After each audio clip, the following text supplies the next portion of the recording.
Living and studying in the capital of France, Paris, is a dream for many. But while some only dream, 19-year-old Swedish girl Susanna Zetterberg, known to everyone as Sanna, was not afraid to turn her dream into reality. Convincing her parents to let her improve her French at the Sorbonne, Paris-Sorbonne University, she moved into a small studio apartment in Montmartre, staying with the aunt of her close friend. Sanna not only studied but also earned money for her personal expenses.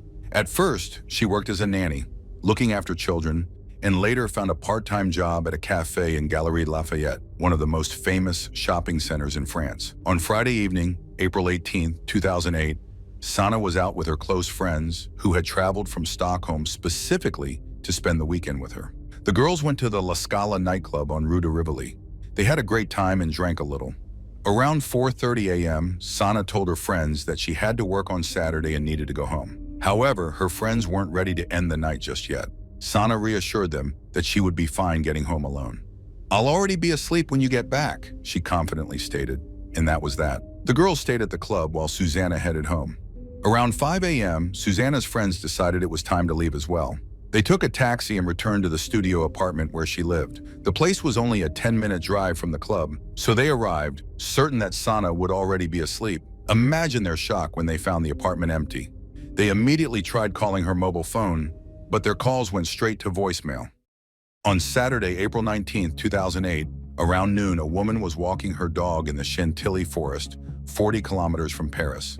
Near a bench on the side of the trail, she noticed something that made her step closer. As she approached, she was horrified to realize it was a body. The woman quickly contacted the police.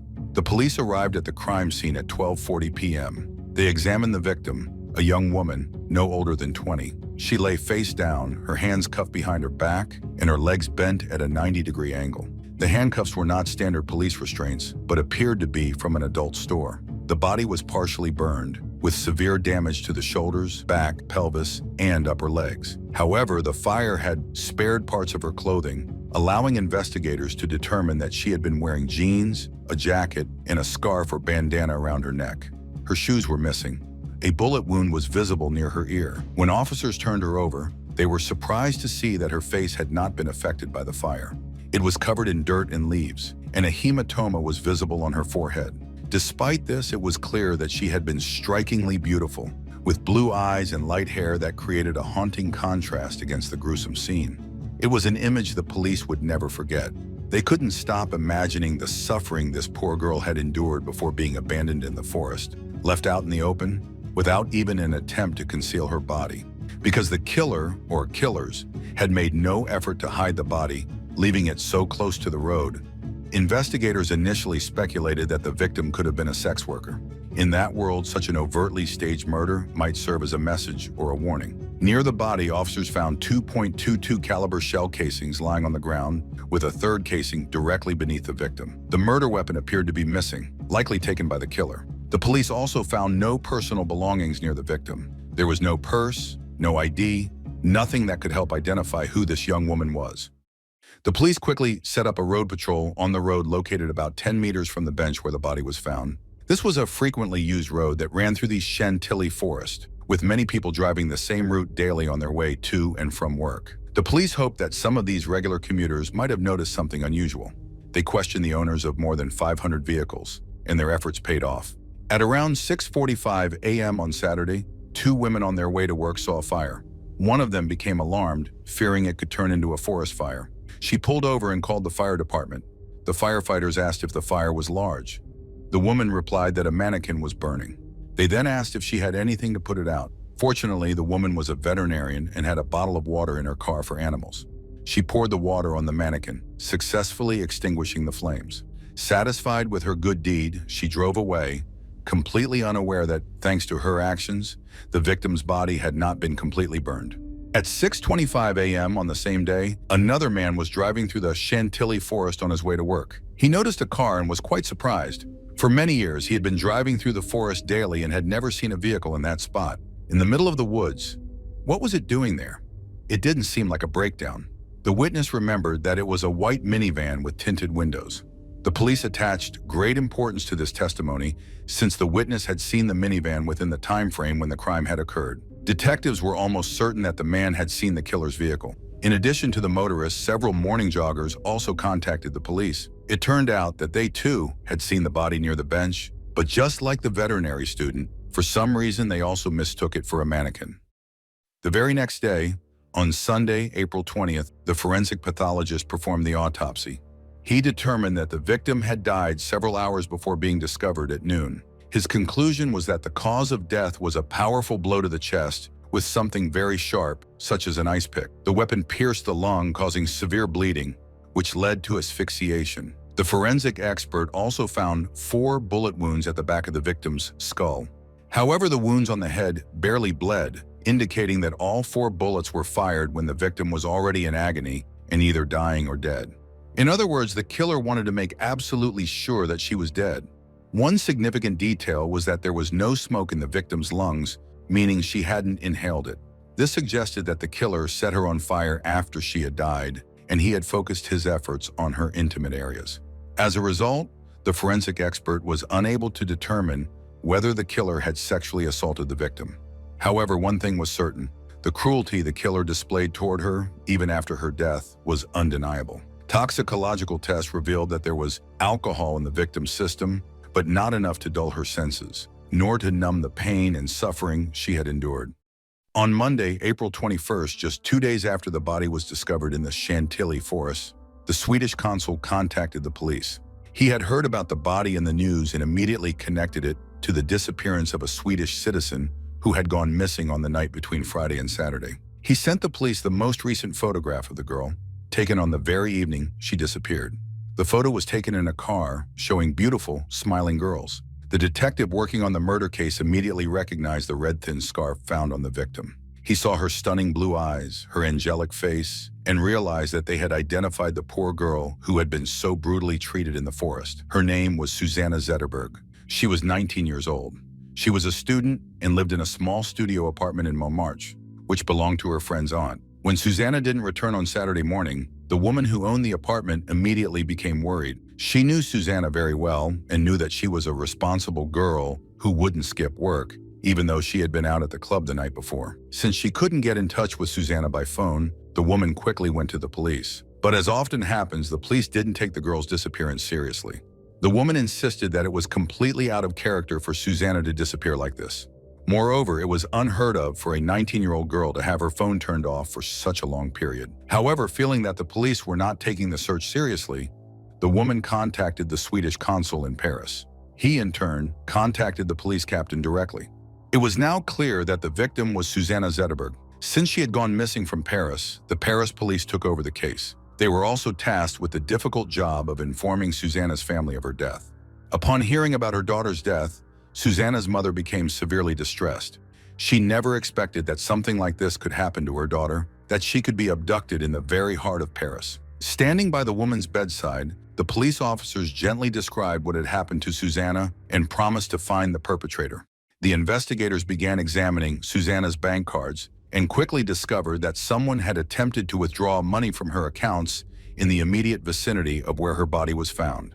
This was clearly not Susanna, but a man. He had done everything possible to hide his face from the cameras. He wore a cap, glasses, pulled the collar of his sweater over his face, and used a latex glove to enter the PIN code. He withdrew money from several ATMs. At 6:02 a.m., he withdrew 100 euros, and at 6:59 a.m., he withdrew another 200 euros. This undoubtedly pointed to the fact that he was at least involved in her abduction and murder. At the same time, the police examined Susanna's phone and realized that the student's troubles began as soon as she left the nightclub. She had told her friends that she would take a taxi home. Indeed, at 4:30 a.m., Susanna got into a car. The trip from the La Scala nightclub near the Louvre to her studio apartment in Montmartre should have taken no more than 10 minutes. However, according to her phone records, 20 minutes later, she was moving in the opposite direction from her home. The phone connected to the cell tower several more times at 4:51, 4:56, 5:02, and 5:13, each time further away from the city center. After that, the phone stopped working and the girl disappeared. Clearly, there was a connection between the route she was taking and the taxi driver she had gotten into. This assumption was confirmed by Susanna's friends. When she was on her way home, they called her to say that they were getting into a car and would be arriving shortly after her. In response, Susanna said in Swedish that she was in a strange taxi. She didn't explain what was strange about it, but judging by her voice, she didn't seem particularly worried, so her friends didn't think much of it until it was too late. Investigators conducted a large-scale survey among the city's taxi drivers, asking who had worked in the area near Rue de Rivoli on the night from Friday to Saturday. One of the drivers reported that around 4:30 a.m., when Susanna was likely preparing to return home, he too was waiting for a passenger near the La Scala nightclub. A young woman approached him and asked if he was available. She spoke with an accent, and the driver thought she might have had a bit to drink. He replied that he was waiting for a passenger. Then, the driver noticed a white minivan pull up and park nearby. This detail immediately caught the investigators' attention because it was the same kind of vehicle a witness had seen in the Chantilly forest. The taxi driver went on to say that, after a while, the minivan drove off, and he no longer saw the girl. This led to the assumption that Susanna, if it was indeed her, may have gotten into the white minivan. However, the most interesting detail the witness added was that it wasn't a legitimate taxi. The driver was working illegally. Illegal taxis don't have official markings, and they typically look for passengers near clubs and concert halls in the evening. At that time, there were around 150 such illegal taxis operating in the capital. As the case attracted a great deal of attention, it allowed the police to receive a wealth of additional crucial testimonies. In particular, a young woman came to the station and shared her story. She worked at a restaurant near Rue de Rivoli, close to the La Scala nightclub. A week before Susanna's disappearance, she had also tried to catch a taxi in the middle of the night to head home after work. And once again, the driver turned out to be strange. He didn't even take her all the way to her home, and during the ride began talking to her in a way that made her uneasy. She became suspicious of his behavior and asked him to stop the car. He refused. So when the car slowed at a traffic light on Place de la Concorde, she jumped out of the vehicle and ran away. The details provided by this woman were almost identical to the circumstances of Susanna's disappearance.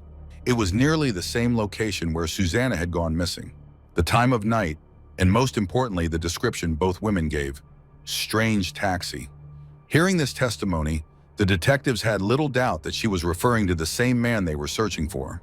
They realized that there was a criminal operating in Paris, abducting women while posing as a taxi driver. They needed to find him, and fast, as panic was starting to spread in the city. People were scared, women tried to travel in groups, and parents were warning their daughters never to get into a taxi alone. Meanwhile, the investigators contacted an officer from the police department who was responsible for combating illegal taxis. They sent him the photo taken at the ATM and informed him that this person might have been picking up clients near the La Scala nightclub on Rue de Rivoli. As soon as the officer saw the photo, he immediately recognized the man. "It's Bruno Cholet," he said confidently. The man had been known to the police for a long time. He was 51 years old, and he had spent half of his life in prison. He started with petty thefts, then moved on to robberies. And at the age of 19, in 1978, he committed his first assault. 5 years later, he was released from prison, but he had not reformed. In January 1983, he picked up a 21-year-old woman who was hitchhiking. Taking a detour, he drove her into the forest. There, threatening her with a weapon, he forced her to undress and give him pleasure. He demanded that she help herself with her hand, and then forced her to lie on her stomach, and having completely undressed, he abused the victim, holding the barrel of a gun to her head and insulting her. After which, he took her scarf and tied her hands behind her back. The rapist left, leaving her completely naked in the forest. In December of the same year, he attacked a 12-year-old girl. After he had abused her, he drove her to the hospital because she had started bleeding. For 2 incidents of violence, he was given 16 years. He was released in 1999 at the age of 42. But what struck the police the most was his modus operandi, or method of operation, meaning the specific way in which a crime is committed by a particular individual. Each time, the attack would begin with the girl getting into the rapist's car alone, hoping he would give her a ride. Instead, he would drive them into the depths of the forest, threatening them with a weapon, tying their hands behind their backs, and taking what he wanted from them. Finally, the most interesting part, Bruno drives a white Ford Galaxy. The Ford Galaxy closely resembles the car that witnesses saw in front of the La Scala Club and at the location where the body was discovered. After studying Bruno Chal's phone, investigators discovered that on the night of Sanna's murder, it had been turned off. The man turned it on around 9 o'clock in the morning near the hotel where he was staying. After obtaining surveillance footage from the hotel's underground parking lot and lobby, they saw that Bruno arrived in his Ford Galaxy, wearing exactly the same clothes as the man who had withdrawn money from Sana's cards. At that moment, Bruno Schall truly became the prime suspect. He was placed under round-the-clock surveillance. Firstly, because as a repeat offender, he could attack someone else. And secondly, because it was necessary to gather evidence to charge him. On April 25, 2008, officers monitoring the suspect saw him enter a store and buy a shovel. He then drove to the Bois de Boulogne, the Boulogne forest. The man got out of the car and began wandering between the trees, as if searching for something. Finally, the officers saw him kneel by a tree and dig something up. A package. The man brought it to the car and placed it in the trunk. For some reason at that moment, the detectives had no doubt that the suspect had unearthed the murder weapon in the forest. Therefore, the decision was made to arrest him immediately, without giving him a chance to react. When he stopped at a red light, the officers surrounded him and pulled him out of the car. They expected him to resist, but he showed no reaction at all and calmly allowed himself to be arrested, as if everything had been planned. The man was taken to the station and his apartment was searched. The police found the same sweater that was seen on the man in the photo, but Bruno had just picked it up from the dry cleaners, and it was completely clean. The search of the man's car was more fruitful, because in the car they found a small shovel with dirt still clinging to it, latex gloves, and several pairs of handcuffs, like the ones that had been on Suzanne. There was also a gasoline can in the trunk, although Bruno drove a diesel-powered car. This immediately raised the question, why would he need a gasoline can? But the most important discovery was the package in the trunk, which the man had obviously dug up in the forest. Inside this package was another one with the inscription, Suzanne 377. The police never managed to determine the meaning of this mysterious number, and Bruno, of course, refused to explain its significance. But in any case, inside the second package was a small suitcase containing a pistol and a silencer. The caliber of the pistol matched the murder weapon used on Suzanne and was identical to the casings found at the crime scene. As the ballistic examination would soon confirm, this was indeed the gun from which 4 bullets were fired, hitting the girl's head. From the very first moments of the arrest, it became clear that Bruno Schall would be difficult to deal with. He was as unyielding as a stone, completely indifferent and unshaken in front of the investigators conducting the interrogation. However, this was not surprising. He had spent half his life in prison. He was a man who knew investigators, knew how to answer questions, and most importantly, was not afraid. When it came to his actions on the night of the events, he explained that he had been working but did not stop near the nightclub on Rue de Rivoli. They showed him a photo of Sana, hoping that his conscience would stir and that he would react in some way. It was in vain. He answered every question, insisting that he was innocent, and the interrogation had to be stopped. Yes, the detectives didn't get a confession, but there was already a lot of evidence against Bruno. They had found the murder weapon in his possession. A genetic examination of the weapon revealed both Sana's and Bruno's DNA, and a confession from the man wasn't even necessary to be convinced of his guilt. Therefore, the investigating judge immediately brought charges against him for the kidnapping and murder of Sana. Interestingly, after Bruno's arrest, when his photo was shown in newspapers and news programs, 3 more women recognized him and contacted the police. Each of them shared their unpleasant experience with the strange taxi. One of the women was particularly frightened by him. She thought she wouldn't make it out of his car alive. In an act of quick thinking, she managed to pull out a few strands of hair and hide them in his minivan, in case forensic experts would examine it after the violence and possibly her death. Fortunately, she survived and nothing worse happened to her.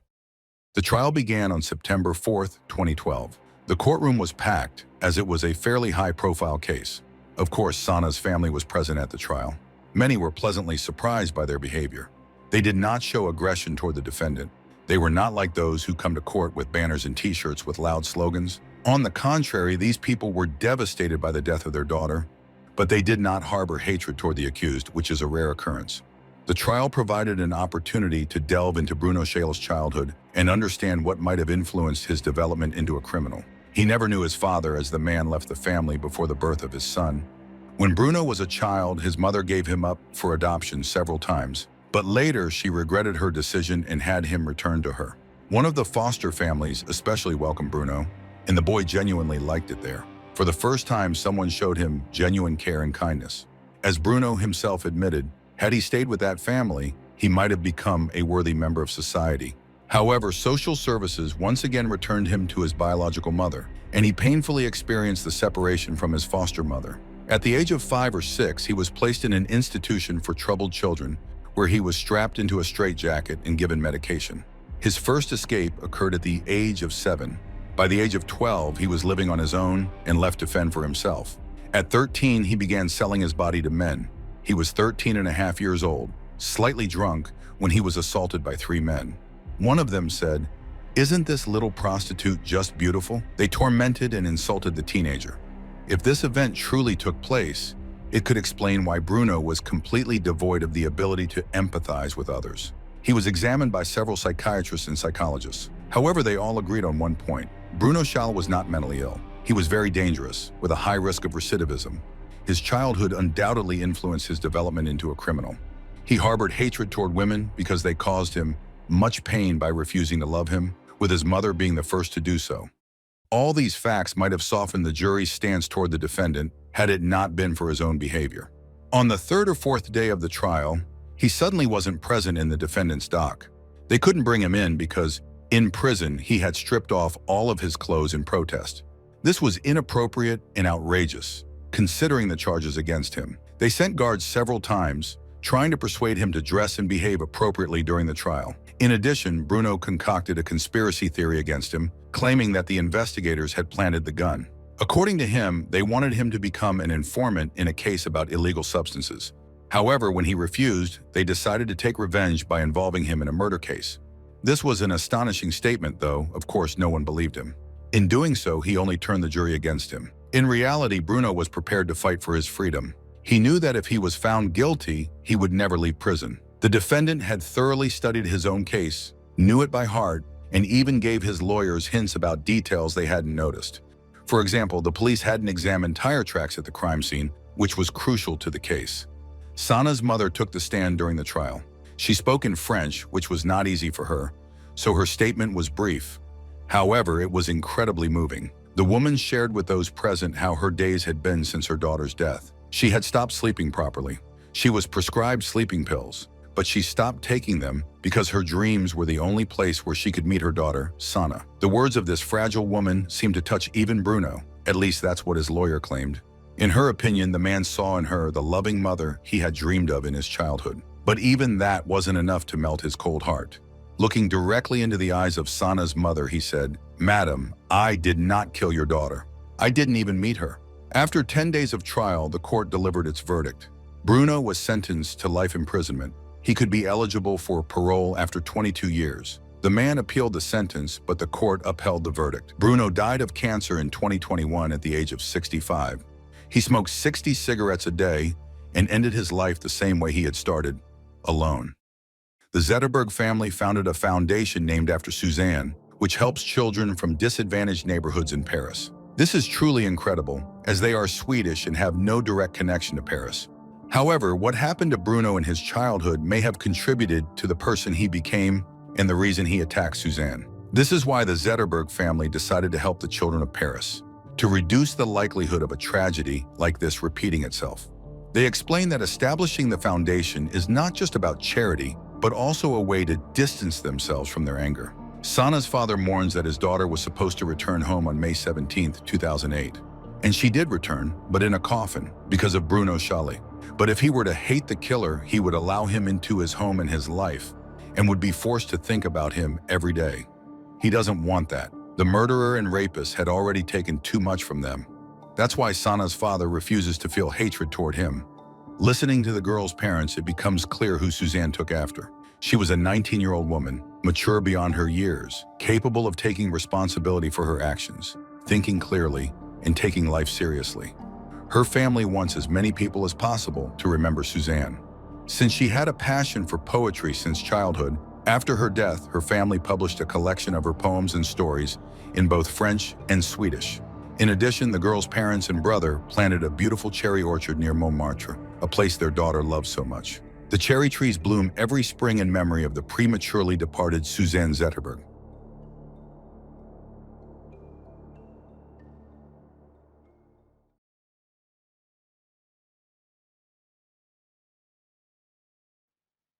A large-scale festival held in Brittany, France, in 2005 drew over 40,000 attendees. But when a body was discovered in the woods early one morning, those 40,000 visitors suddenly became 40,000 suspects. A massive investigation was launched, but it was like looking for a needle in a haystack. To the police, anyone at the event could have been the killer. They would conduct dozens of interviews, run hundreds of DNA tests, and despite numerous setbacks, they would eventually track down the murderer, a person of small stature and an out-of-control imagination. In June 2005, the small French village of Carnouet hosted a massive electronic music festival called Technival. In fact, this festival had been taking place for several consecutive years. But until then, it had always been an unsanctioned, spontaneous event. The government, realizing it couldn't put a stop to Technival, made a logical decision.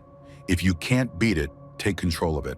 Authorities aimed to bring order to such gatherings and decided to participate alongside the organizers. Around 1,000 gendarmes were deployed at Technival, many of them in plain clothes, so as not to attract unnecessary attention. At the height of Technival, on the morning of Sunday, June 26th, two young women who had gone into a spruce grove to relieve themselves stumbled upon something unexpected. Other festival goers had done the same, so the girls were careful where they stepped to avoid anything unpleasant. Suddenly, they noticed bare feet sticking out from beneath the bushes. At first, they thought someone had simply lain down to rest. But as they looked closer, they realized the feet belonged to a young woman who was most certainly not sleeping. Judging by her appearance, nothing could be done to help her. The sight was truly horrifying. The friends ran to alert the gendarmes. Since law enforcement was already present at the event, the investigation that followed unfolded very quickly. Following the witnesses' directions, the gendarmes found the body. It belonged to a young woman, no older than 20. She was lying on her back, legs apart, covered in blood. Her pants and underwear had been removed and were lying nearby. Her t-shirt and bra were pulled up over her chest. The girl had clearly been the victim of a brutal murder. Moreover, the position of the body and the state of her clothing strongly suggested sexual assault. In the pocket of her pants was a set of car keys with a fish-shaped keychain. She had nothing else on her. No bag, no identification. For some reason, her shoes were also missing. There was nothing that could help identify her. And at that point, no one had reported a young woman missing from the festival. The forensic investigators had to begin collecting evidence, but that was easier said than done. Before them stretched an enormous crime scene. The Technival grounds covered 60 hectares of fields and forests. According to estimates, over the course of the three-day festival, 43,000 people attended. At the time the body was discovered, around 24,000 people were still present on site. All of them had been frequenting the forest bordering the festival grounds, and as a result, the ground was littered with excrement, toilet paper, wet wipes, tissues, tampons, and condoms. Determining what among all this might be connected to the crime was nearly impossible. It was crucial not to overlook anything important while also filtering out irrelevant material. The forensic team started by collecting evidence found as close to the victim's body as possible. Among the items was a condom wrapper stained with brown marks, which, as would later be confirmed, were blood. But at that point, they still didn't know whether this wrapper was related to the girl. The police didn't even know the victim's name yet, and they were surprised that no one had noticed her disappearance.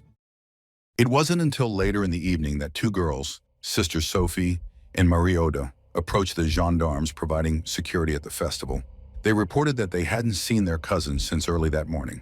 The girls had arrived the night before with a large group, partied nearly until dawn, and decided to rest and get some sleep before heading home. That was the last time they saw their cousin. They added that they were already overdue to leave, but their cousin had the car keys. At that remark, the gendarmes grew alert and asked the girls to take them to the vehicle.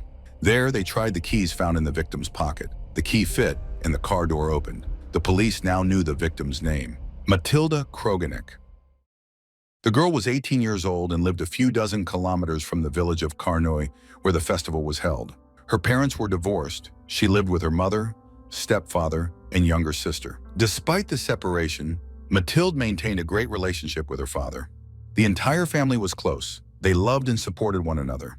In general, Mathilde was very sociable, excelled in school, loved horseback riding, and planned to become a riding instructor in the near future. About 6 months earlier, she had started dating a young man named Adrian. Technival was the first event of such scale that her parents had allowed her to attend. They were reassured by the fact that the event was secured by the government. Additionally, she was going with her boyfriend, her cousins, and a group of friends. The group was large, and that gave her parents peace of mind. They believed that Mathilde would be safe. On Saturday, Mathilde and her friends got into their cars and headed to the festival.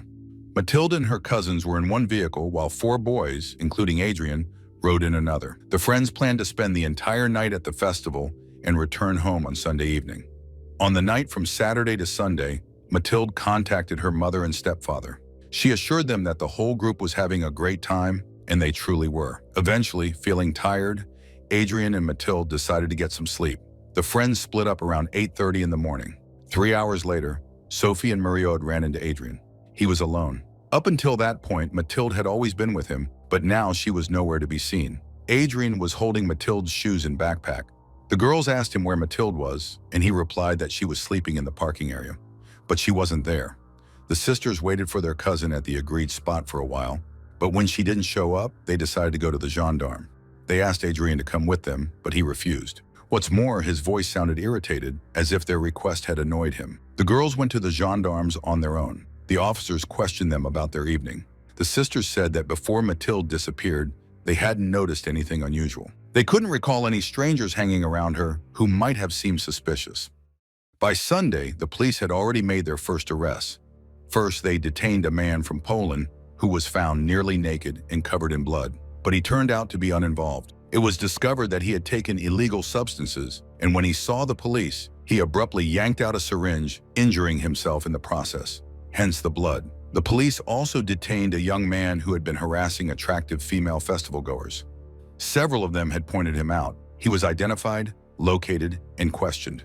However, the young man firmly denied ever coming into contact with Matilda. In an effort to prove his innocence in the murder case, he confessed to sexually assaulting another girl during the festival. Yet the police were unable to act on this admission, as no woman had reported an assault during Technival, so this man also had to be released. Nevertheless, DNA samples were taken from both of them, just in case.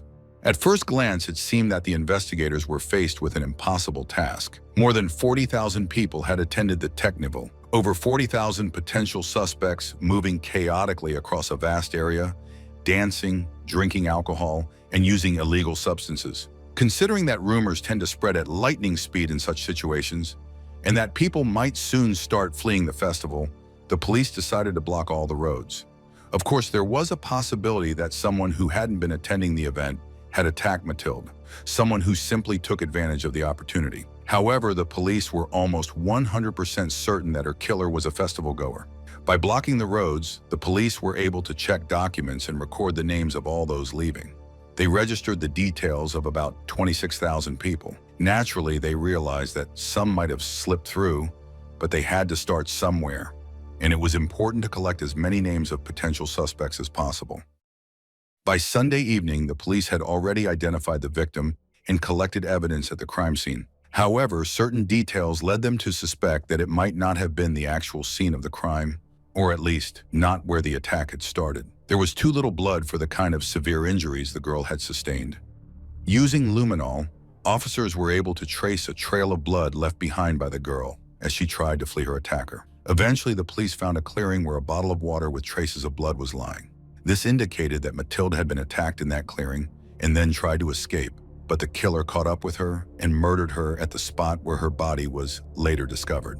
The police focused on the victim's boyfriend, Adrian.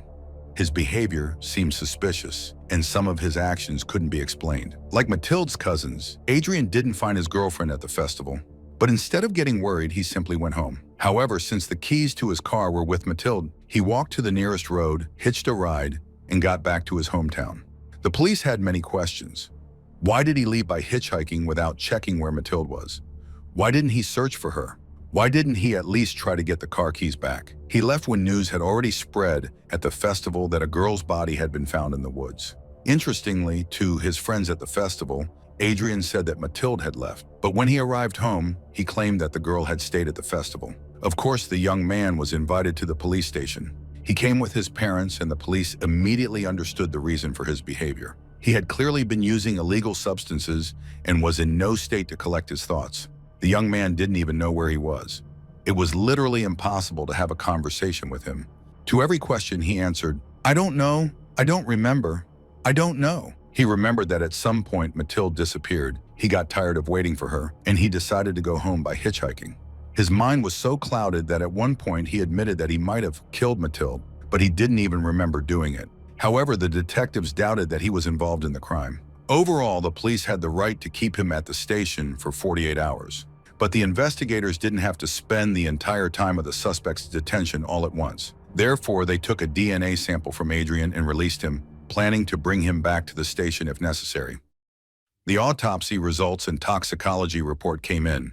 They found alcohol and a range of illegal substances in Mathilde's system, which likely didn't come as a big surprise to the pathologist. However, the brutality of the crime shocked him. He counted at least 28 stab wounds, 15 of which were fatal. The victim died from strangulation and blood loss, as the killer had stabbed her in the abdomen and chest and also slashed her throat. She had injuries on her arms, indicating that the girl had tried to defend herself. As for the sexual assault, the pathologist could not conclusively determine if she had been raped, but he found signs that her intimate parts had been touched. Thus, the pathologist confirmed that the victim had been killed with a knife. Detectives suspected that the killer might have discarded the weapon in a trash bin or somewhere in the forest near the crime scene. Therefore, they brought in dog handlers and began combing the woods. The officers were moving on all fours, as it was the only way to navigate through the thick underbrush. But at some point, one of them shouted, "Knife!" Beneath a tree, there indeed was a knife with an unusual handle. So the police gathered several pieces of evidence in the forest. However, they placed particular hope on the condom wrapper, the bottle, and the knife, because blood was found on all three items. The first test, which came in August, confirmed the presence of the victim's DNA on the neck of the bottle. The condom wrapper contained male DNA, but there was no match for this man in the database. The killer had evidently wiped the blade of the knife, and only Mathilde's blood was found on it. Usually the lab would stop there, but not this time. Since the knife had a very interesting handle with holes, the lab workers decided to dismantle it and search for DNA on the inner side of the handle. Indeed, they found male epithelial DNA, skin microtissue. The DNA matched the one found on the condom wrapper. Now they had the killer's DNA. Once they identified its owner, they would also learn his name. The DNA was compared to samples from 2 festival attendees who had been detained on the first day of the investigation, as well as with Mathilde's boyfriend, Adrian. The samples did not match. Searching for a killer who had attended a large-scale festival was like looking for a needle in a haystack, but the police decided to focus on the murder weapon. The knife appeared quite unusual and apparently wasn't very common. Detectives investigated whether it could have been purchased in the area of the Carnoët commune where the festival took place. It turned out that these knives were manufactured in Taiwan and then imported to France by a local company. The company informed the police that they had imported over 200 knives, distributing them to various stores. In particular, they had a retail outlet in the town of Mont-Saint-Michel near the Technival festival site. The store provided the police with receipts, and officers spent weeks going through them, cross-checking with the price of the knife. But they quickly realized they wouldn't be able to track down all the buyers, as not everyone paid by card.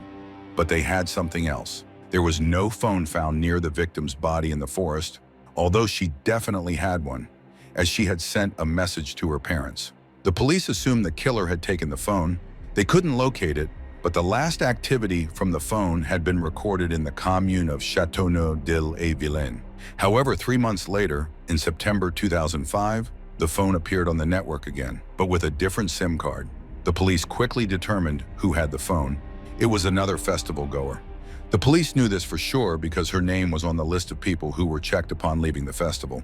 The police had recorded information about which car she was in, and in that car were several other young people. One of them particularly caught the attention of the police because he had been involved in sexual offenses. The detectives were convinced they had found the killer. They immediately traveled to the address where Mathilde's phone had been found. But the young people claimed they had simply found the phone during the festival. They decided that since no one had claimed it, they could keep it. DNA samples were taken from the group of friends who had been in the car and took the phone, but they did not match the killer's DNA. The only mistake these people made was not turning the phone over to the police, but they had no connection to Mathilde's murder.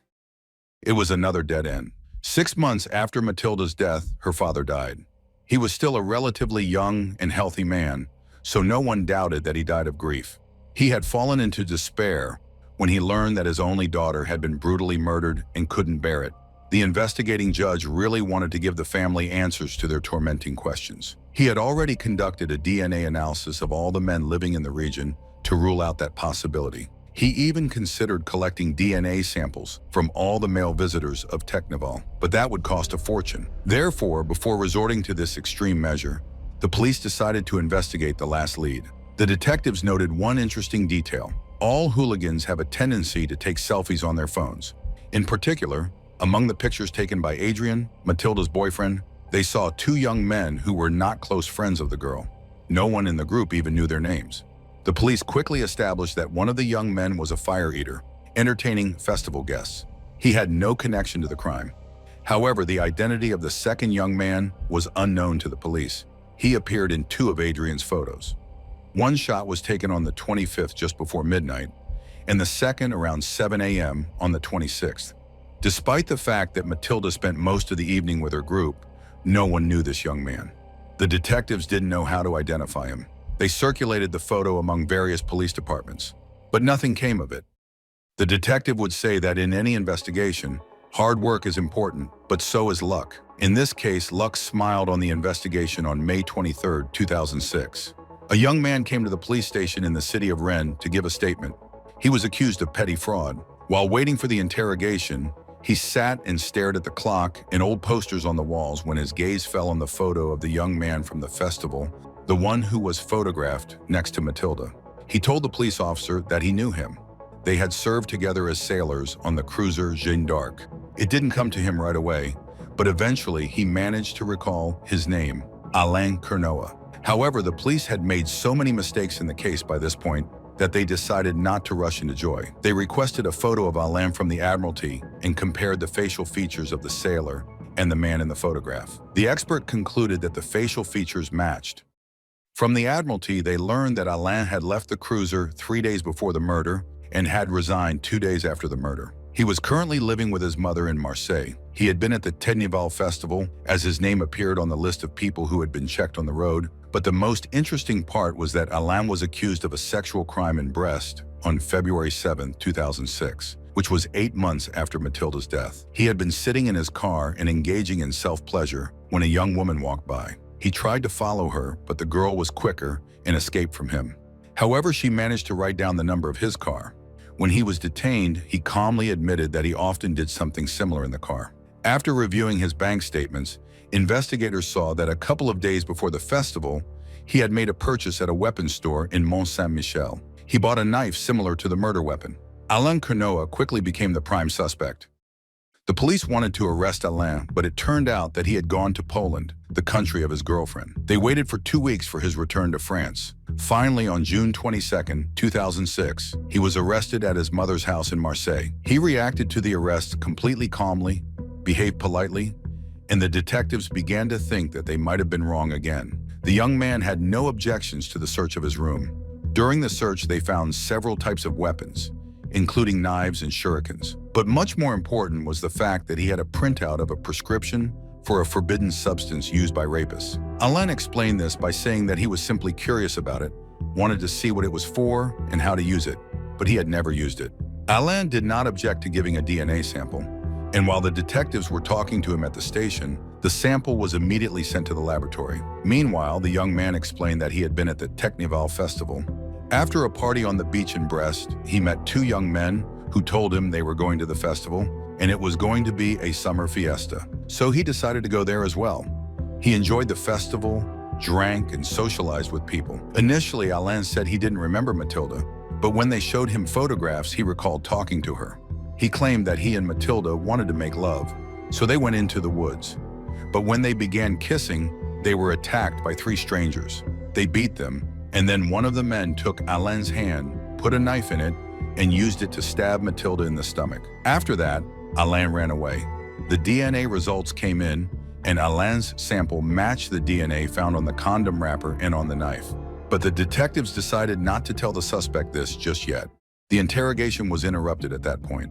Alain was allowed to rest, and the next morning, the conversation resumed. The atmosphere in the interrogation room had clearly changed. Alain shared that he had dreamed of a lady in white, and suddenly red spots began to spread on her.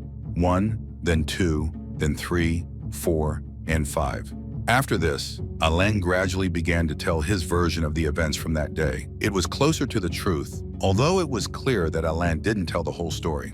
According to him, That day, he and Matilda went into the woods to make love. They began kissing when Alain took out a knife and stabbed her 2 or 3 times in the stomach. When asked what had caused him to suddenly attack the girl, he couldn't explain. Matilda screamed at him to stop, slapped him, and ran toward the road. Alain caught up with her and grabbed her by the arms, slashing her throat with the knife. When he realized that they could be seen, he dragged Matilda to the other side of the stream, behind the reeds. Despite having stabbed her multiple times, he still had the desire to sexually assault her. Alain stripped the victim naked and tried to put on a condom. However, he couldn't get an erection, so he touched her with his hand. At that moment, he claimed he came to his senses, as if waking up from a dream, realized what he had done, and ran away through the woods. The murderer threw away the knife and joined his friends. At the end of the day, like all other festival attendees, he was stopped by the gendarmes at the exit from the Technival. He went to Brest and literally the next day returned to his old life. On the street, he met Katarzyna, a pretty student from Poland. They started dating, and since then, they had never been apart. The police found that 25-year-old Alain grew up in a completely normal, middle-class family. It was a fairly well-off family. His mother worked at the post office, and his father had been a sailor, building a career in the Navy, though now he was retired. His parents were divorced, but the relationships within the family were close and trusting. Alain spoke a lot about his parents and his sister, who was about to get married in the coming days. It seemed as though he was more concerned about his sister's wedding than about the murder charges against him. According to psychiatrists, the only thing that seemed to trouble Alain was an inferiority complex related to his height. As a child, he had undergone hormone treatments to grow taller, yet his height still stagnated at 160 centimeters, which deeply upset him. Alain himself said that he felt like a gorilla due to his stocky build and abundant body hair. This complex had a significant impact on him, leading him to withdraw from his friends, eventually seeking refuge in video games, which he began playing at the age of 14 or 15. He became dependent on them, found an outlet in them, completely retreated into a parallel world. He was so immersed in his fantasies that he wanted to transfer them into the real world, telling his friends and other sailors about his achievements and adventures.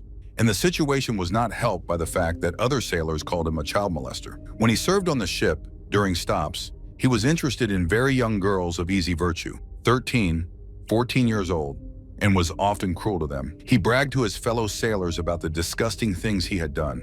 And when the National Navy sent a cruiser to help the tsunami victims, including to pick up the bodies of the dead, he said he might have desecrated the bodies. The other sailors didn't know whether to believe him or not, whether he was joking or telling the terrible truth. In October, during a terrible storm, the investigating judge conducted a crime scene reenactment. At first, Alain cooperated with the investigation, but when he was handed a mannequin and a mock knife, he was unable to explain what happened next or reconstruct his actions. He requested the actual murder weapon, hoping it might help him make more progress. Naturally, the judge refused. During the reenactment, Alain essentially explained that during the killing, he felt as though he were inside a video game. The gruesome scene that unfolded in the forest became a video game in his mind, and he was controlling the characters. Nevertheless, psychiatrists concluded that he was fully aware of his actions. The investigating judge charged him with murder and desecration of a corpse, as Alain had attempted to sexually assault Mathilde after inflicting the fatal wounds. However, Alain appealed this charge. As a result, the desecration charge was replaced with sexual assault, which is a more serious crime.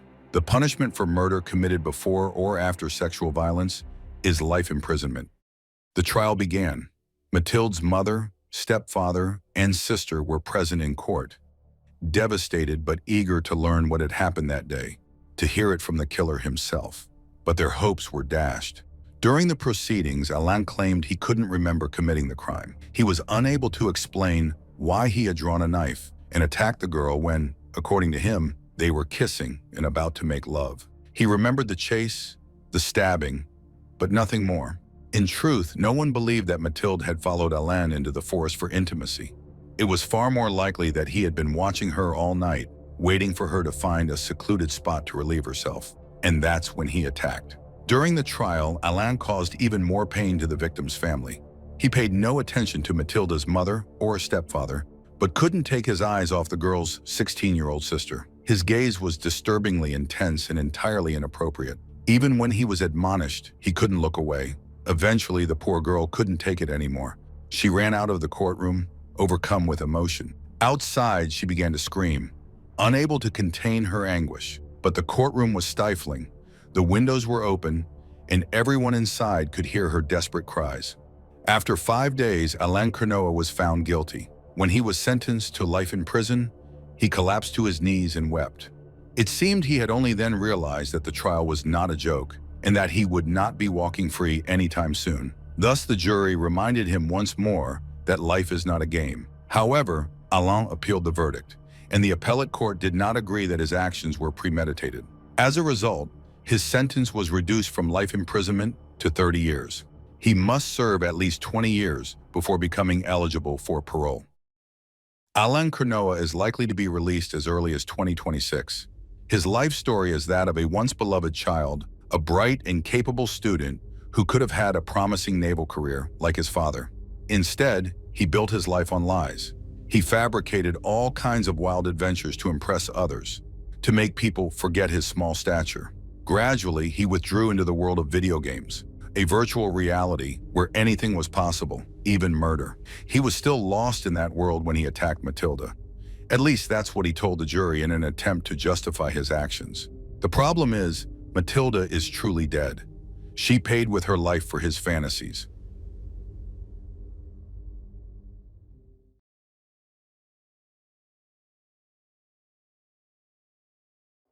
Today, the rust and concrete don't tell the story, but not long ago, this was the site of a triple murder. Before the cozy family home turned to ashes, Becky Friedli, her mother Vicky Friedli, and Vicky's boyfriend John Hayward lived in this remote area called Pinyon Pines. The family used to joke that the place was so far from the nearest neighbors that you could step onto the porch and scream at the top of your lungs, and no one would ever hear you. Now that doesn't seem like a joke. If anyone screamed that night, no one heard. Only the wailing sirens of emergency vehicles hours later. 3 lives were reduced to ashes in a single night.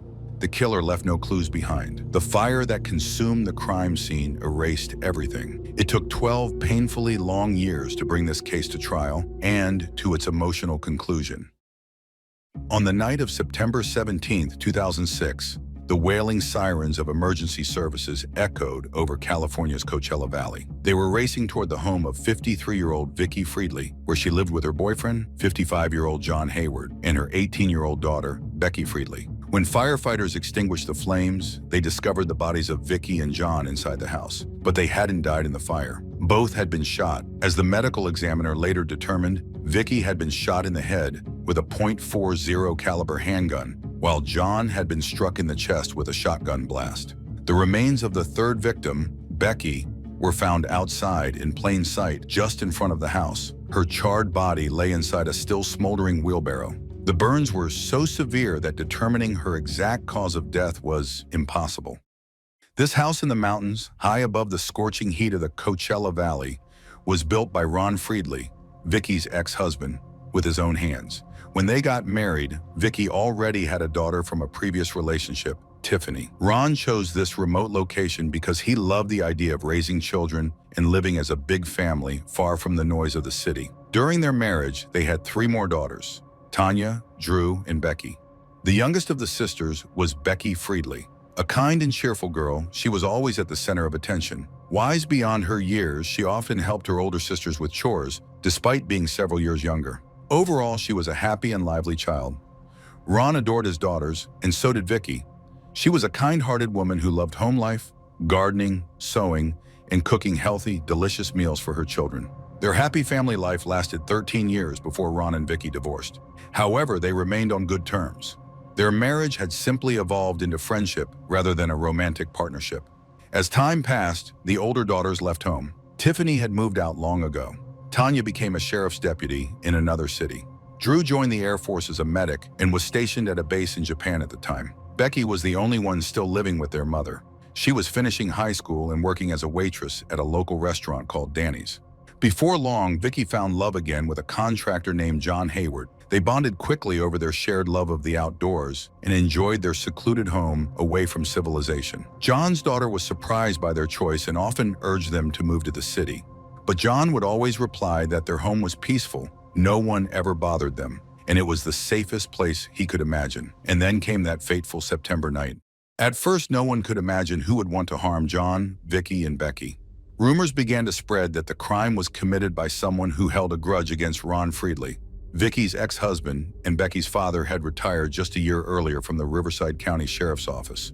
However, Ron himself didn't believe this theory. Throughout his career, he had never crossed paths with someone so dangerous and vengeful that they would seek revenge by murdering his family. The investigators quickly dismissed that theory, but soon rumors began to circulate about Ron himself. The police didn't hesitate to question one of their own. After all, Ron had built that house in the mountains with his own hands, and now another man was living there with his family.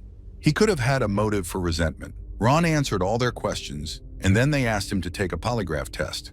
That was the moment he truly felt like a suspect. However, he passed the test with flying colors. On top of that, he had a solid alibi. A review of his phone records confirmed that he was 11 hours away from the crime scene at his home in Northern California. The police officially ruled Ron Friedley out as a suspect. In the first days after the murders, Ron found himself asking questions he couldn't answer. Who could have done this? Who would have wanted to harm Vicky, John, and Becky?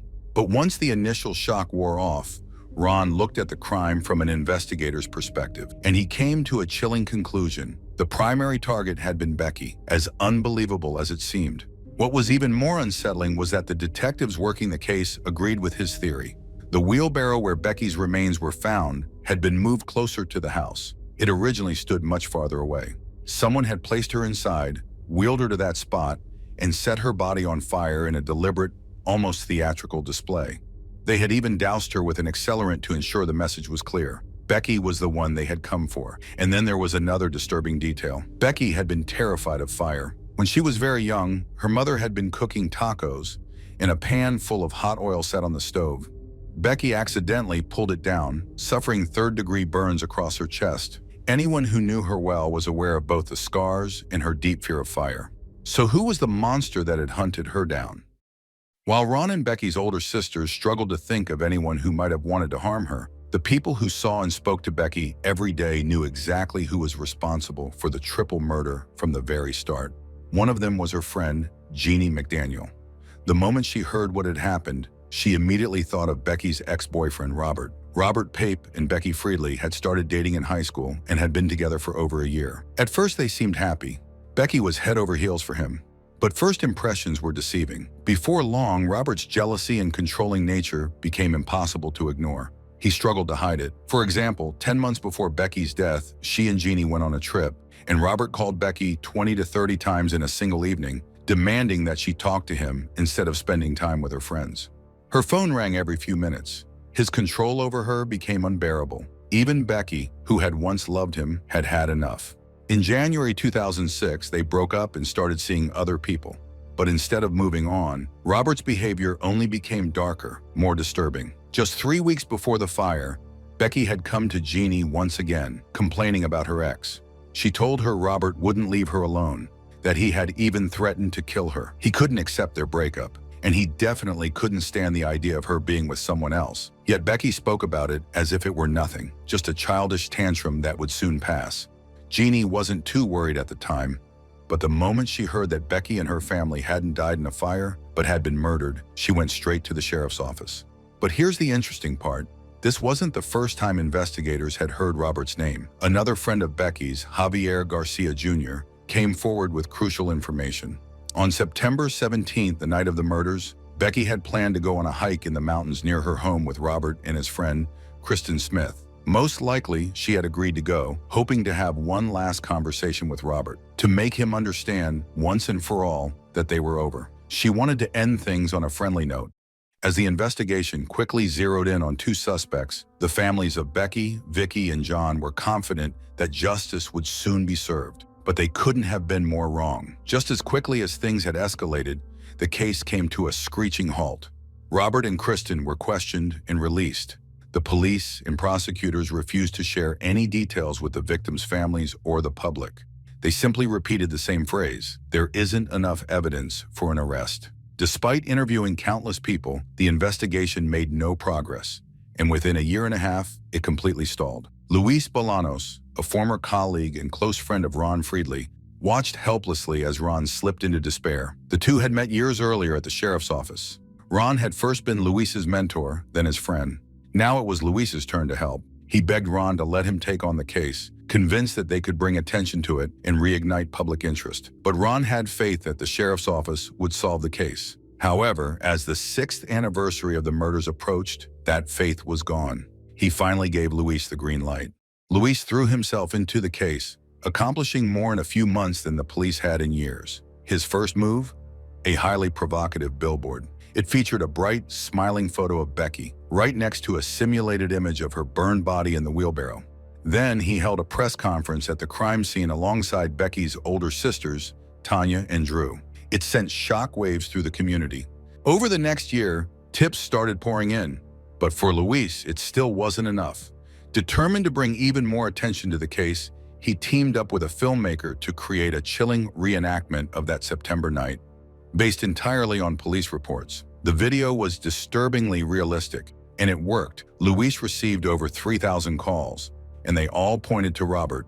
So Luis decided to go straight to the source. He approached Robert under the guise of interviewing former classmates of Becky. But when he asked about her, Robert, who had dated Becky for nearly a year and even attended prom with her, claimed he couldn't remember anything about her. The investigation picked up pace much faster when Becky's cousin, Daniela Zermeno, contacted Luis. The young woman explained that she had spoken with her sister on the phone on the night of the murder. Becky had mentioned that Robert Popp came to visit her at the restaurant where she worked, and he wasn't alone. He was with his friend Christian. The young man caused a scene, arguing with her and making threats. To get them to stop attracting attention and leave, Becky promised to go on a hike with them in the mountains. This confirmed what Becky's friend Javier had said about her plans to walk with the guys. What's most interesting is that as soon as Daniela heard about her cousin's death nearly 7 years ago, she immediately passed on the details of this conversation to her mother, who then told the investigators everything. However, Daniela was never questioned. Luis asked her to go to the police herself and repeat her statement.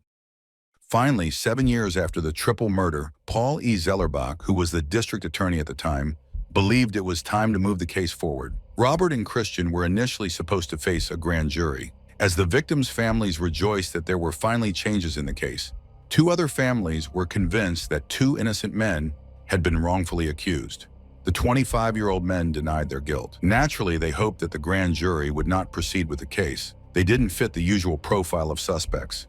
Neither had a police record. Both were married, and Christian was about to become a father.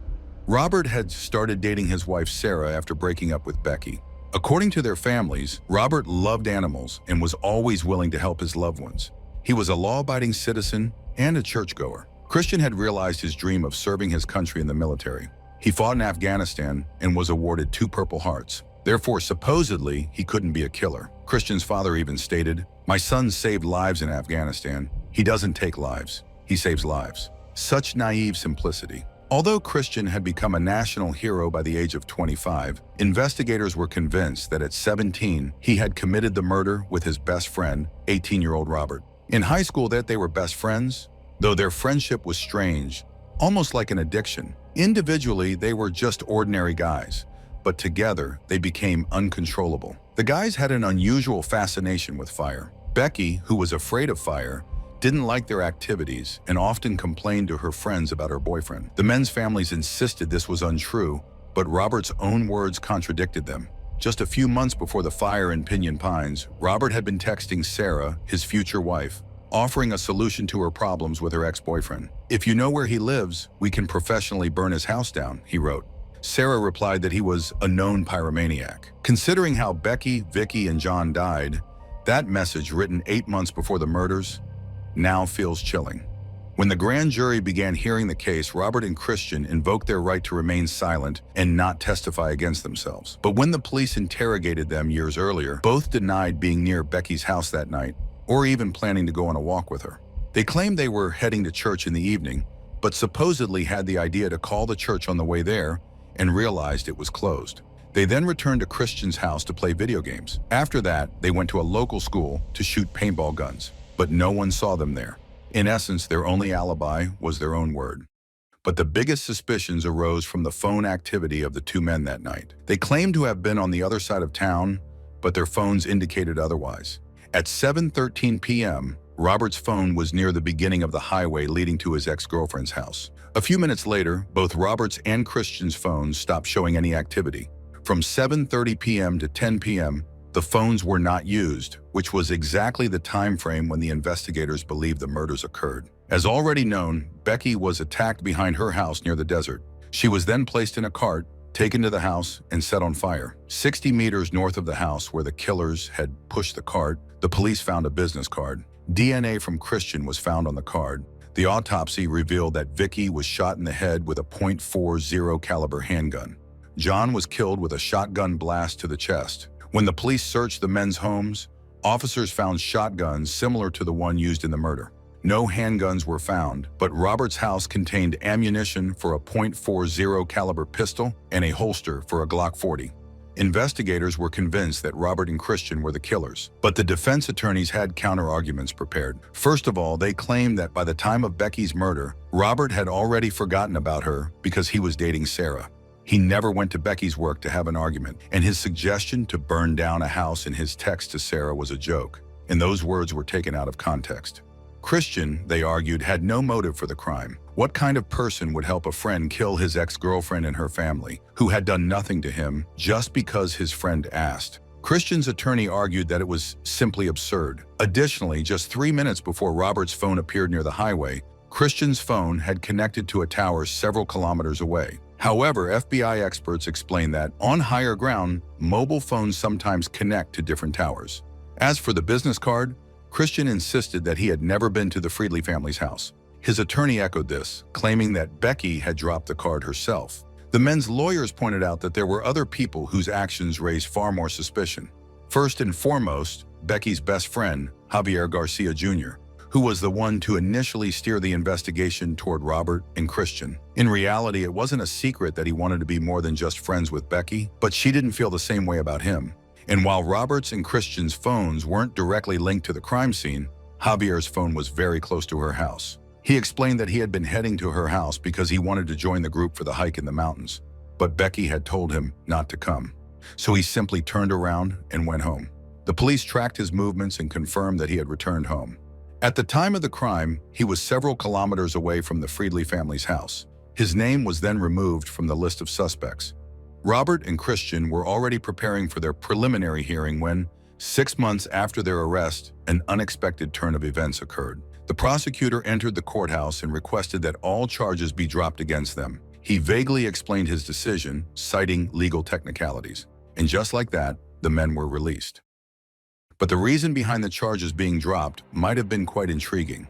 One of the men's attorneys called the district attorney, Paul Zellerbach, as a witness. This was unprecedented, yet Paul Zellerbach never gave his testimony. He was scheduled to appear in court on Monday, but on Friday, just before that, the charges against the men were dropped. But why was he even called to court? According to Luis, this had something to do with the upcoming election campaign, during which Paul Zellerbach wanted to be re-elected for a second term. An incident, though not directly related to the murders, but one that influenced the outcome of the case, occurred. Paul Zellerbach was caught on video tearing down election posters of his opponent. He was arrested and charged with a minor offense. But what was most surprising was that the person who filmed it was Javier Garcia Sr., the father of Becky's best friend, Javier Garcia Jr. Paul explained that Javier's father had been following him and trying to capture something incriminating because he was upset that Paul had refused to grant immunity to his son. Javier Garcia Jr.'s lawyer had asked for the district attorney to officially confirm that Javier wasn't a suspect in the case, but Zellerbach had refused. According to the district attorney, this refusal had led the boy's father to act against him. However, amidst the political circus, the fact that 3 people were brutally murdered in their own home and no one was held accountable got lost.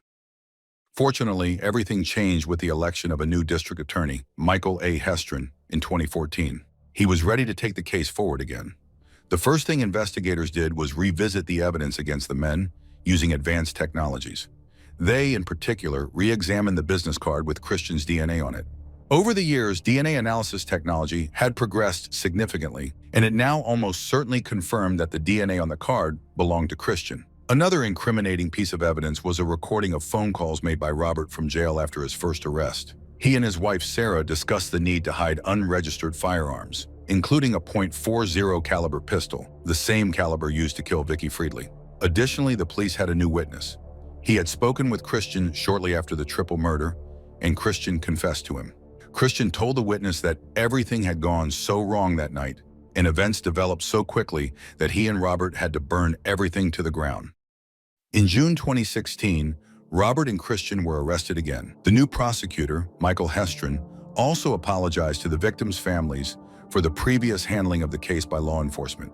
The trial began in April 2018, almost 12 years after the murders. For the families of the victims, it was difficult to hear the details of the murders and to see that the one responsible was someone Becky had once loved. This was especially painful. The trial lasted about a month, after which the jury deliberated for 10 days. The men were found guilty of first-degree murder of Vicky and John. Robert was convicted of second-degree murder for Becky. Initially, Robert faced the death penalty, and Christian was sentenced to life in prison, but ultimately both were sentenced to life without the possibility of parole. The jury finally determined who was responsible for the deaths of 3 people in Pinyon Pines. However, the remnants of the devastation from that dreadful night still linger. What the victims' families saw as just punishment for the murderers, Christian and Robert's families viewed as a terrible injustice. After the verdict was delivered, their relatives were crushed, but perhaps the young men should have thought about this before barging into someone else's home with weapons, shooting innocent people, and then burning their bodies with accelerant. No one's life should end that way, especially the life of a young, vibrant woman who was afraid of fire. Clearly, you can be a brave soldier, a churchgoer, a loving husband and father, and the best friend to those close to you, while skillfully hiding the fact that, at 17, you turned into a heartless killer.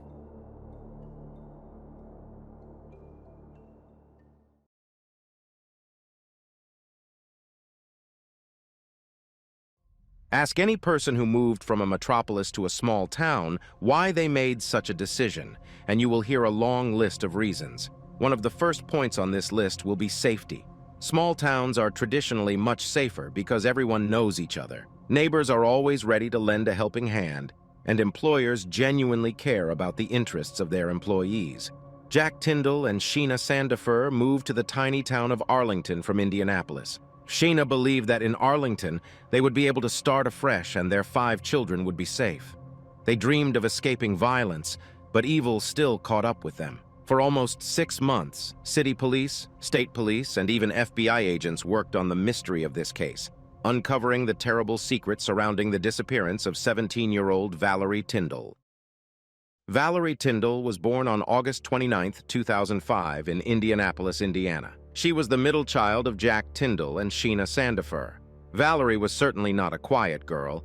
She was a cheerful and sociable teenager who enjoyed spending time with her friends, her brother, and her 3 sisters. However, at a very young age, Valerie experienced trauma, and her mother believed that moving to a safer place would be better for the whole family. So they packed their things and moved to Arlington, located less than an hour's drive from Indianapolis. Arlington is a truly small, quiet town with a population of about 300 people. Jack and Sheena thought that in such a place, where life flows calmly and steadily, they would feel more at peace, especially for the children's sake. But even in a small town, evil can lurk. The summer of 2023 began very promisingly for Valerie. At 17 years old, she was a young, intelligent, and responsible girl who knew exactly what she wanted to dedicate her life to. Valerie decided to become a veterinarian, and although she had struggled with her studies before, this year she had made significant improvements and applied to various colleges. To her delight, several of them responded that they would accept her after she finished high school. Even during the summer holidays, Valerie wasn't planning to sit idly by. She found several part-time jobs. So on Wednesday, June 7th, 2023, Valerie left the house, got into her green Honda Accord, waved goodbye to her father, and drove off to work. Her father, Jack Tyndall, noted that she was in a great mood and had a wide smile on her face. Valerie worked for her neighbor, 59-year-old Patrick Scott, who owned a lawn care company. Typically, Valerie had Wednesdays off, and on workdays, she usually rode with Patrick in his car. However, her family initially didn't pay much attention to these small inconsistencies. In the evening, when her daughter didn't come home, her mother, Sheena, became worried and, of course, called the neighbor. Patrick and his family lived on a large piece of land right across the road from the girl's house. Both families had long been close. Valerie, in particular, was friends with the granddaughter of the family head, and Sheena assumed that Valerie might have stayed at the neighbor's house, or at least they knew where she planned to go after work. However, Patrick said he had no idea what Sheena was talking about. Valerie didn't work for him on Wednesdays, and that Wednesday was no exception. They hadn't even discussed it. Naturally, Sheena didn't like this, but she wasn't overly worried, deciding it was just a small lie from a teenager. Perhaps her daughter had just decided to meet up with friends or her boyfriend and didn't want to inform her parents, a common occurrence at that age. So she thought Valerie would come home soon, at most by the next morning. But the family wasn't allowed to cling to this comforting thought for long. In the evening, Patrick Scott and his wife Linda came over to Sheena and Jack's house. They came to support the worried parents, but only made them more anxious by insisting that running away from home was typical for teenagers. Sheena didn't like that the neighbors were planting thoughts of her daughters running away in her head. She was probably even relieved when, after spending quite a bit of time with the family, Patrick and Linda finally left, leaving the worried parents alone. On the morning of June 8th, Valerie did not appear at home, and her parents contacted the police. Officers immediately began searching for her. Naturally, one of the first people detectives interviewed was Patrick, as Valerie had told her parents she was planning to work on Wednesday. He repeated what he had told her parents, that he hadn't seen Valerie at all on June 7th. He said the last time he saw her was on the 6th. However, police quickly discovered that he wasn't entirely truthful with them because there were witnesses who had seen Patrick and Valerie together on the day she disappeared. When asked to explain this discrepancy, Patrick changed his statement. He recalled that he did see Valerie on June 7th. They met near the apartment buildings in Shelbyville, a nearby town where they sometimes worked. They drove off together in his work truck. While they were driving, Valerie asked to be dropped off in Homer, another town about 5 kilometers from Arlington. There, she got into a blue car with a guy, and they drove off towards Rushville, another nearby town. Patrick claimed he did not see Valerie after that. Later, during interrogation, he adjusted his statement, saying he had actually dropped her off almost at the guy's house in Homer, and then returned to mow lawns near the apartment buildings in Shelbyville. When he finished work and returned to the spot where he had dropped Valerie off, she was no longer there. Realizing that his words were becoming less and less believable, Patrick insinuated that Valerie was afraid of her father because he mistreated her, and she probably ran away to escape him. The detectives no longer trusted Patrick, as they had heard multiple versions of the events of that day from him. They examined Valerie's phone and discovered that it was last pinged in Arlington, very close to her home and Patrick's home. Patrick had to change his testimony again. He admitted that after meeting with Valerie in Shelbyville, they both got into his car and went to his house. However, Patrick added that he left her at his home and went to work, and when he returned, she was gone. This version seemed a bit more plausible, at least because it was corroborated by the ping from Valerie's phone. But thanks to the examination of phones, the police were able to establish more than just that. On June 7th at 11:23 a.m., Valerie sent Patrick her last message, "I'll be there soon." Patrick responded with 2 messages, one at 5:40 p.m. on June 7th and another at 2:46 p.m. on June 8th. Both messages said, "Where are you?" Valerie didn't reply. This exchange is intriguing in itself. First, it confirms that they planned to meet that day. Second, it raises the question of why he would ask where she was. The thing is, Patrick didn't need to ask her location because he always knew exactly where Valerie was. He had added her to an app that tracked the location of all his family members. Valerie had mentioned this to her mother once. Sheena initially didn't understand what the app was and certainly didn't think it was appropriate for Patrick to track her daughter's whereabouts. As the parents soon found out, Patrick wasn't shy about using it. He tracked Valerie, and when he saw that she was out with friends or a boyfriend, he would call her father and complain. The parents were openly concerned about their neighbor's behavior towards their daughter. A 59-year-old husband, father, and grandfather was acting like a jealous boyfriend of their 17-year-old daughter. Moreover, after Valerie's disappearance, photos were found in her room from an aquarium visit, showing her with Patrick. The parents knew about this trip and had let Valerie go only because they thought the whole Scott family, including Patrick's granddaughter who was friends with Valerie, was going.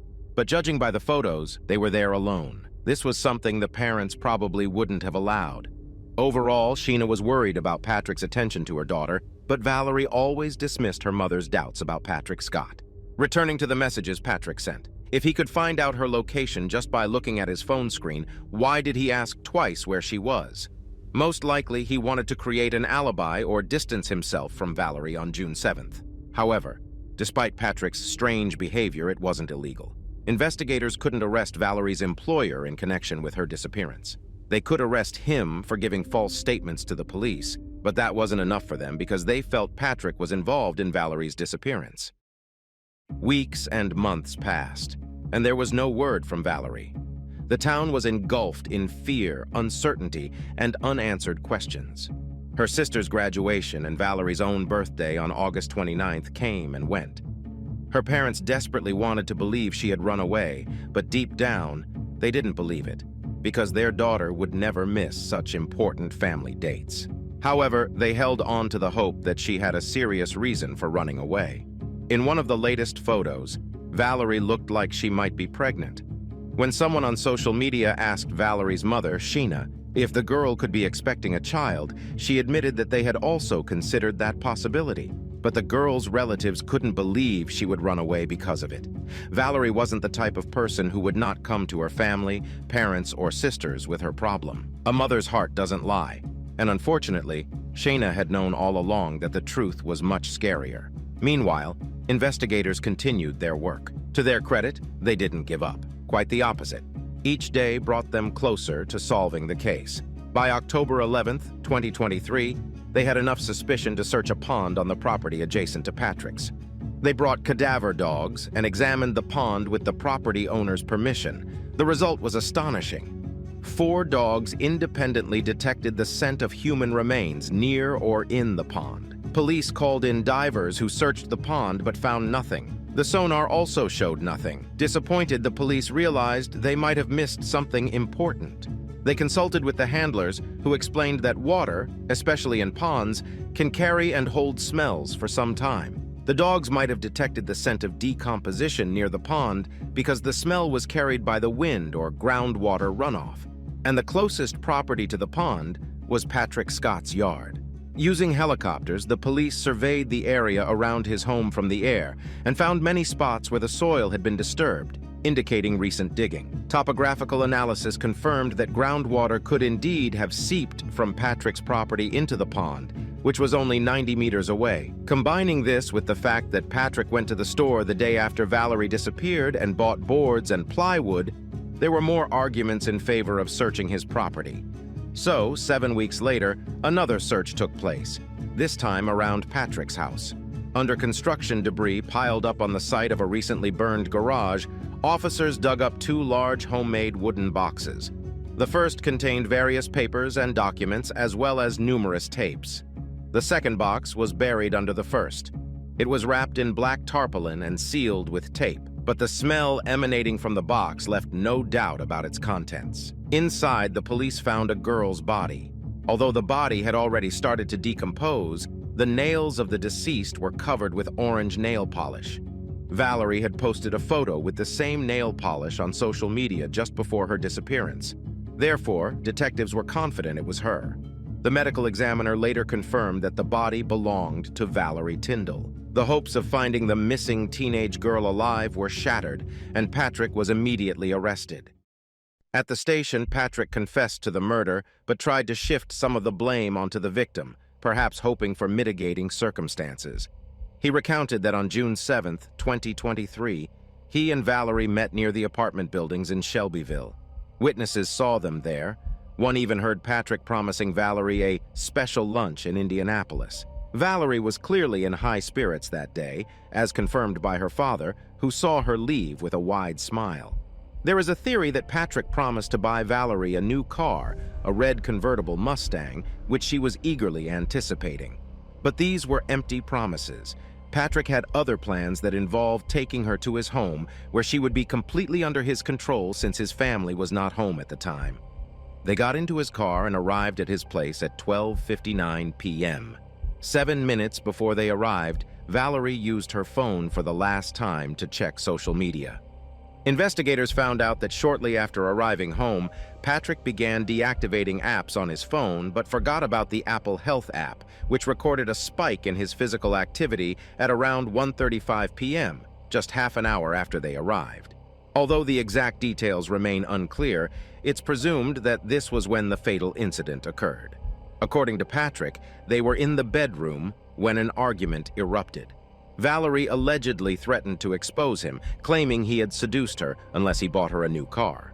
She had an old car that was falling apart, and if her father couldn't fix it, Patrick intended to buy her a cheap replacement. But Valerie wanted a new car, which he couldn't afford. Patrick claimed that Valerie started undressing, but he was not going to tolerate her demands.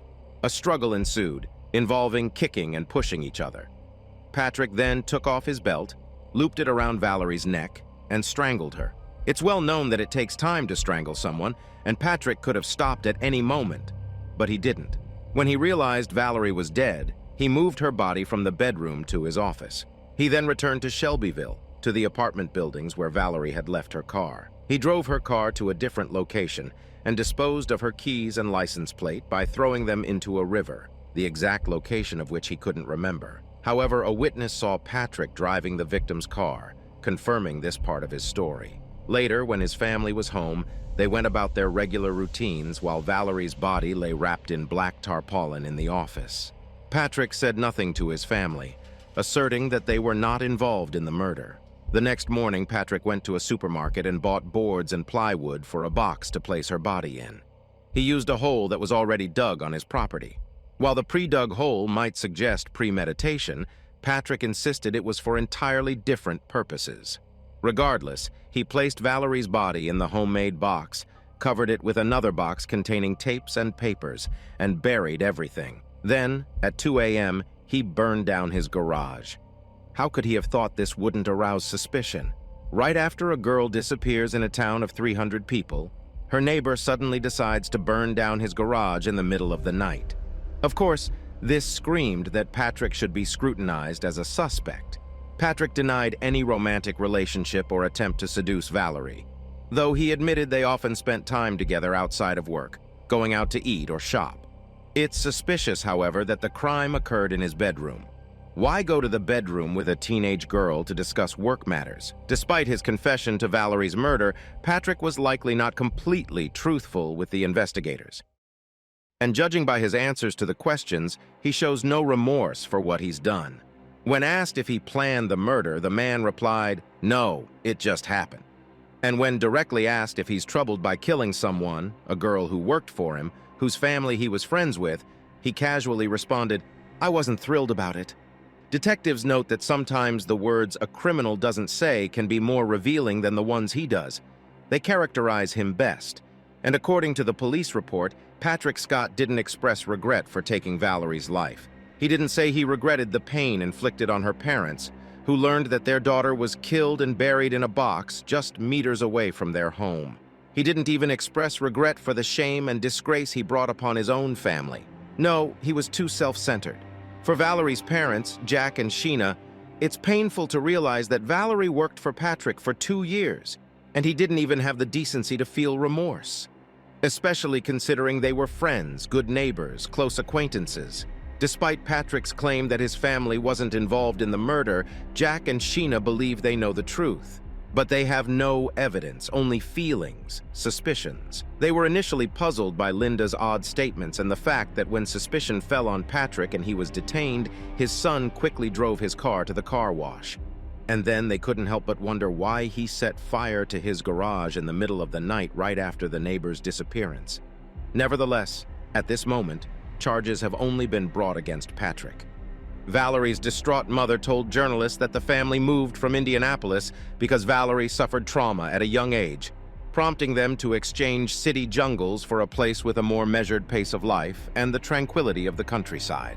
"We moved from Indianapolis to escape violence," she said, "and settled across the road from the predator."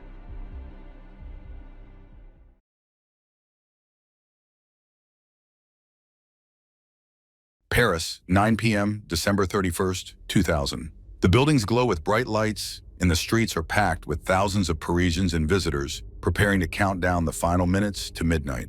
Music, laughter, and joy echo from every direction. It's a night of celebration, but not for everyone. What was supposed to be a dream has become the worst night of Jeanette's life. She's exhausted, freezing, weighed down by a heavy backpack, barely speaks French, and it's starting to feel like she's missed her last chance to find warmth and safety. In her pocket is a plane ticket that won't take her home for 2 more days. Suddenly, a stranger steps out of the faceless crowd. His friendly face and warm smile offer hope. He offers help. But what if the hand reaching out belongs to a predator?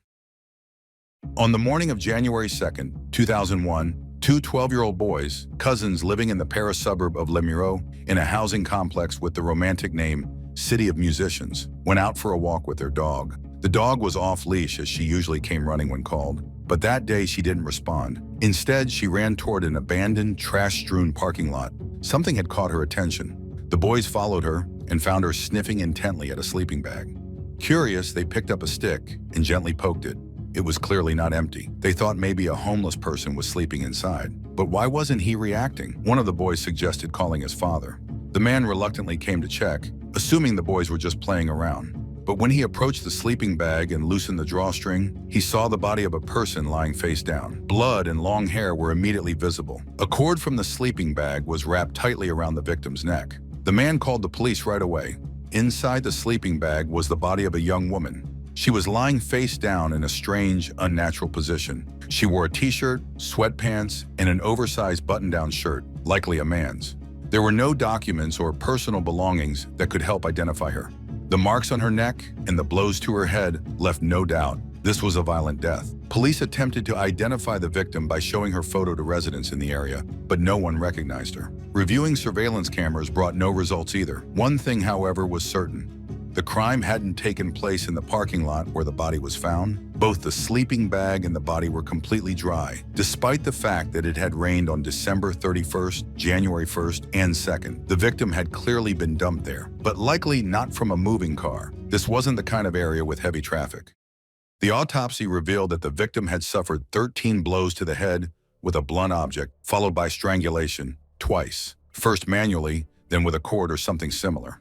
However, it wasn't the drawstring from the sleeping bag. It was too thin for that. Her liver had ruptured but showed no signs of bleeding, indicating that the injury occurred post-mortem. Toxicology results confirmed she had not consumed drugs or alcohol. She had not been sexually assaulted. At the time of death, she was menstruating and had been using a tampon. Forensic experts found hairs inside the sleeping bag that did not belong to the victim, and beneath her fingernails, traces of skin, likely from the killer. While police in France were working to identify the victim, thousands of kilometers away, in the suburbs of Melbourne, Australia, the O'Keefe family was growing increasingly worried about their daughter and sister. Kevin and Susan O'Keefe hadn't heard from their daughter, Jeanette, in 3 days. After spending 2 months in Paris, Jeanette was scheduled to fly to New York on January 2nd to visit a friend and her sister, both living in the U.S. But that day, her friend in New York called Jeanette's sister, Denise, confused. Jeanette never arrived. Why hadn't she called if she'd missed her flight? Concerned, Denise phoned their mother, but she had no idea either. The hostel where Jeanette had been staying offered no answers. Desperate, her mother contacted local Australian authorities, who in turn reached out to the French police. The moment the investigator working on the case of the young woman found in a sleeping bag saw the description of 28-year-old Jeanette O'Keefe, he knew they had identified the victim. But to be certain, detectives headed to the hostel where Jeanette had been staying. There, they encountered an unexpected obstacle. Jeanette had been a shy and reserved woman who barely interacted with other students. Only 3 people at the hostel thought they might recognize her, and even they weren't completely sure. Meanwhile, back in Australia, when police officers pulled up to the O'Keefe family's home, Jeanette's father instantly sensed what they were about to say. The officers told the grieving parents that their daughter, beaten and strangled, had been found stuffed inside a sleeping bag on the outskirts of Paris. Kevin and Susan O'Keefe were overwhelmed. Kevin couldn't stop replaying the moment of his daughter's death in his mind. He broke down in tears. But they had to gather the strength to share the devastating news with their other children, Denise, Christine, and Craig. None of them could believe it. Jeanette was always so cautious, steering clear of bad influences and reckless decisions. How could she end up dead 40 kilometers from the French capital? The family was convinced there had been a mistake. Jeanette's sister, Denise, flew to France. But once she arrived at the morgue, there was no doubt. The last time Denise saw her sister was, that summer, at her wedding in the United States. Shortly afterward, Jeanette set off on a trip across Europe, deciding to spend a few extra months in her favorite city, Paris. Jeanette was a little naive, but she was also incredibly bright and talented. She had a deep passion for music and the history of ancient civilizations. Still, she was shy, painfully so, and that made her quiet, often keeping to herself. During the few months she spent living in Paris, Jeanette made very few friends. Police were trying to understand how the young woman ended up in Les Mureaux, so far from where she was staying in Paris. The last confirmed sighting of her was on December 31st, when she checked out of the hostel, returning her keys and leaving with all her belongings, a heavy backpack on her shoulders and a bag in hand. After that, her trail went cold. Since Jeanette hadn't shared her plans with the other students, detectives quickly hit a dead end. However, they did uncover one lead. Jeanette had been attending French language courses. At the language school, police were fortunate to find someone who knew Jeanette, a man named Anthony Martin. Anthony, 40 years old and originally from New Zealand, had come to Paris after a painful divorce. He was hoping to clear his mind, visit his sister, and improve his French. Anthony met Jeanette through their language teacher, who had asked him to talk to her. The instructor explained that Jeanette was lonely in a foreign country, barely knew anyone in Paris, and her extreme shyness made it difficult to make friends. They met up a few times, shared coffee, and explored the city together. Then, on December 31st around 7 p.m., Jeanette called Anthony in a panic. She told him she was supposed to meet her friend Elise for New Year's Eve and stay at her place until her flight back to the U.S. on January 2nd. But Elise never showed up. Jeanette didn't know what to do. Maybe she was short on money, or maybe she hadn't planned for a last-minute hotel on New Year's Eve in Paris. She asked Anthony if she could stay with him for a night or two. He agreed, and they arranged to meet near a restaurant on the Champs-Élysées at around 8:30 or 9 p.m., but Anthony was running late. By the time he arrived, Jeanette was already gone. He waited for 20 minutes until around 10:30 p.m. before finally leaving. He spent the rest of the night walking alone through the city, glowing with lights and celebration, unaware that it would be the last night anyone ever saw Jeanette alive. The fact that Anthony spent New Year's Eve wandering the city alone meant he had no alibi. He quickly became the prime suspect. Police searched his apartment but found nothing of interest. However, Anthony had sent a curious email to Jeanette's mother, Susan. In it, he explained that he had missed Jeanette on December 31st because he had a meeting in the suburbs and got stuck in traffic. But he never mentioned that meeting to investigators. And when police traced his phone activity from that evening, they uncovered a surprising twist. Anthony had lied to both the police and Susan. His phone pinged near the Champs-Élysées restaurant at 8:45 p.m., meaning he had already arrived at the meeting point. When confronted, Anthony admitted the truth. He had deliberately been late. He insisted he wasn't a killer. A week earlier, he had invited Jeanette to spend Christmas with him. He went out of his way, spent money on a special dinner, only for her to cancel at the last moment, saying she felt unwell. Then, 3 days later, she stood him up again, this time leaving him waiting in the cold for 45 minutes. He felt she had treated him poorly, twice. And there was one more reason he didn't want her staying at his place again. She had once spent the night at his apartment before. Anthony gave her the bed and slept on the floor, despite suffering from back pain. He wasn't keen on repeating the experience. After his confession, Anthony was released. There was no physical evidence linking him to a crime. Still, authorities didn't rule him out. For 2 months, he remained under investigation, barred from leaving the country while waiting for DNA results. When the samples came back negative, Anthony was finally cleared. Relieved, he went home, but he'd forever carry the weight of knowing that Jeanette might still be alive, had he simply shown up that night. But how could he have known what was about to happen? However, Anthony gave the police an important lead. Until then, investigators did not know that Jeanette was supposed to meet Elise. Elise was her neighbor. She had placed an ad in the newspaper looking for an English tutor. Jeanette responded to the ad, the girls began lessons, and soon became friends. Elise invited her friend to spend New Year's Eve with her and her friends instead of staying home alone. Jeanette agreed. Elise also offered for Jeanette to stay at her place until January 2nd, the day of her flight to the U.S. again. Jeanette agreed. The girls arranged to meet on the evening of December 31st at the Mairie de Clichy metro station. This spot was suggested by Elise. She drove to the metro by car, knowing that Jeanette had a heavy backpack. She waited for an hour, but Jeanette never showed up. According to Jeanette, it was Elise who never arrived. Police suspect that, being unfamiliar with the city, Jeanette confused the Mairie de Clichy station with Place de Clichy, or simply got off at the wrong stop. In a panic, since Elise wasn't there, Jeanette found a payphone and called Anthony. Meanwhile, Elise had returned home and called the hostel where Jeanette was staying. She left a message, but by then, Jeanette had packed her things, returned the room keys, and left. In the end, Elise had no choice but to go celebrate New Year's with her friends. Meanwhile, poor Jeanette was already unable to meet two of her friends on New Year's Eve, but the series of missed meetings was far from over. The festive night turned into a nightmare for Jeanette. She was alone in a crowd in a strange city.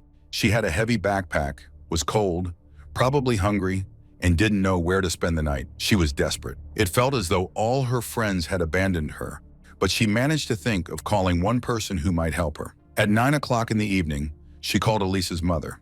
Elise's parents offered to shelter her until January 2nd. The woman struggled to explain to Jeanette how to get to their home by public transport. The problem was that she didn't speak English, and Jeanette hadn't yet learned enough French to understand everything she was told. But the women agreed that Jeanette would call her friend's parents as soon as she arrived at the station, and they would pick her up by car. But the girl never called. In fact, she wouldn't have been able to.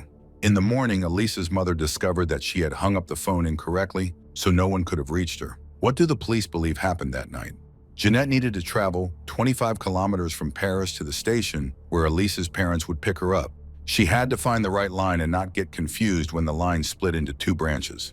Detectives concluded that the girl got lost. The police posted her photo in the metro, but no one saw Jeanette that evening. She wasn't even captured on surveillance cameras, as if she didn't exist. They checked hostels and the lost and found office because she had a laptop, a camera, and a backpack, but nothing was found with her. Most likely at some point that night, the girl met her killer. Lost, cold, and tired, she might have followed the wrong person.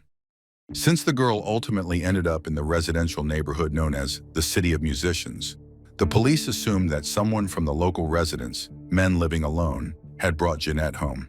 The police sent them summonses to appear and provide DNA samples, but many simply ignored the police's request. People in that area were not very willing to cooperate with law enforcement. Moreover, the police had no legal right to force a suspect to submit DNA samples unless the person had already been convicted of a serious crime. Detectives continued sending summonses, but they were completely ignored. 2 years passed this way until another high-profile case further slowed down the police work. On January 9, 2003, 9-year-old Estelle Mouzin disappeared on her way home from school. All available resources were thrown into the search to increase the chances of finding her alive and unharmed.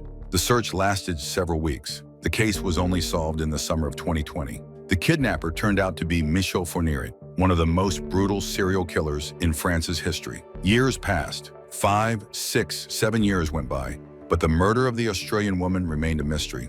Then suddenly, in April 2008, a new crime occurred in the Paris area that had many similarities to Jeanette's murder.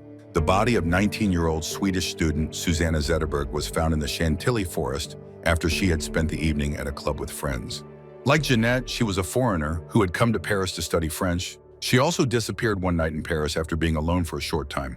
But in this case, a lead was found faster. Susanna got into a taxi. Thanks to surveillance cameras, the taxi driver who had given Susanna a ride was quickly found. He turned out to be the rapist Bruno Chalier. He confessed to Susanna's murder. The police hurried to check if Chalier had worked on December 31, 2000, the night Jeanette disappeared. After all, Jeanette could have taken a taxi to avoid carrying her heavy backpack. Their answer was disappointing. They had to exclude Chalier from the list of suspects because on the night of December 31, 2000, he was in prison. But the police did not lose hope. By 2008, the National DNA Database of all criminals, Fichier National Automatisé des Empreintes Génétiques, already contained 900,000 samples. On February 2, 2009, detectives were notified of a match. The DNA found under Jeanette's nails belonged to 34-year-old Adriano Araujo da Silva.